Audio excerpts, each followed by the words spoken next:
It's time to review a game that I've been wanting to play for quite some time now. Totally rad. It's on the NES, and as you can imagine, with it being a game from the 90s, there's lots of verbiage from the era. Expect to see gnarly, dude, most excellent, tubular, and so on during the story scenes of the game. And no, I'm not going to attempt to narrate this review in the styles of a 90s movie like Bill and Ted. I'd fail miserably. The story goes that two youngsters, Jake and Allison, go to a magic show and see the awesome power of the great Zebediah. Then they start learning Zeb's craft when Jake is suddenly attacked by a random thug. Later, Allison gets kidnapped, along with her father for some reason, and it's up to Jake to clear 5 levels to save her, her father, and the world. So let's get the obvious out of the way. This game plays like a toned-back Mega Man. Jake can move, jump, and fire an unlimited amount of standard shots. These shots can also be charged up to do more damage to his enemies. What's odd is that these charged up shots cannot be used when jumping. His feet must be firmly planted on the ground in order to start the charge. If he jumps, it will simply fire the magical blast. I guess Jake hasn't gotten to the jumping and firing magical nukes part of his training yet. In order to help him defeat the evil guy's minions, Jake has a sizable repertoire of spells available to choose from. Spells are cast by pressing up and B, and come in 2 main types, offensive spells and support magic. Offensive spells are typically flashy abilities that will clear the screen or at least do hefty damage to the stronger foes.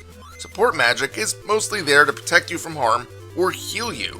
For example, there are 2 healing spells, one that fully heals you and one that heals 3 points out of your maximum of 6.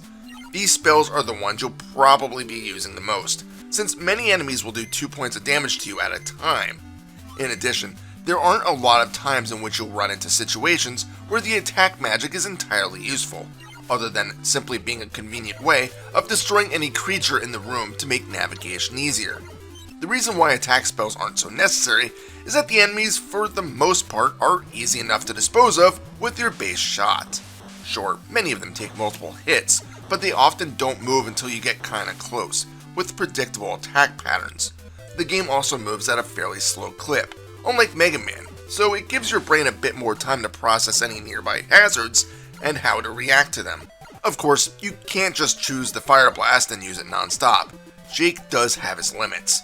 In addition to the life meter, Jake does get a magic gauge, with all spells using up anywhere from 1 to 4 magic points. Once the mana is used up, Jake simply can't use magic anymore for that stage. This is kind of a problem that I have with the game. I have no problem that there aren't any health regenerating items in the game since we have the healing spell, but I feel like the game would have been so much better with an item to regain your magic points. It could be rare to keep the same difficulty level, but it would have been something to make me a bit more inclined to use the magic other than the healing spells. As it stands though, the game isn't terribly difficult. Again, the pacing is a bit slower than many other games like it, even if Jake does have a super exaggerated running animation. Granted, there are some troublesome parts, but nothing to the degree of the famous blue robots. Of course, dying at a boss sends you back to the start of the area, which brings me to the bosses in general. The villains you meet at the end of every level are simply massive, typically taking up the entire height of the screen. Thankfully, there's also a life bar, displayed at the bottom. Many bosses have a weak point that needs to be attacked in order to do any damage, but this is easy enough to figure out. But imagine my surprise when I saw this first boss creature. Am I seriously attacking a punk rock cob of corn that's counterattacking with deadly popcorn? Dude. Like, whoa. Other bosses are equally as impressive, if not jaw-dropping. I mean, how can you beat that? The visuals as a whole are actually impressive for the game. The stages all have some impressive detail to them, and really used a lot of bright colors to bring the game to life. Jake looks okay himself, and the mid-tier enemies all look fantastic as well. The smaller hazards, however, may have decent detail drawn for them, but are typically just a shade of orangish brown. I don't know if it was just lazy coloring or just a way to elaborate on what objects you encounter are enemies, but it does feel a bit off. Music-wise, Totally Rad is hit or miss. The opening intro song that plays when Jake and Allison are introduced to the great Zebediah is fantastic, and is really a high point of the game's soundtrack. However, the stage themes can mix from almost as good, such as the boss theme featuring driving drum beats, and the cheery yet still mystical remix of circus music in the carnival stage.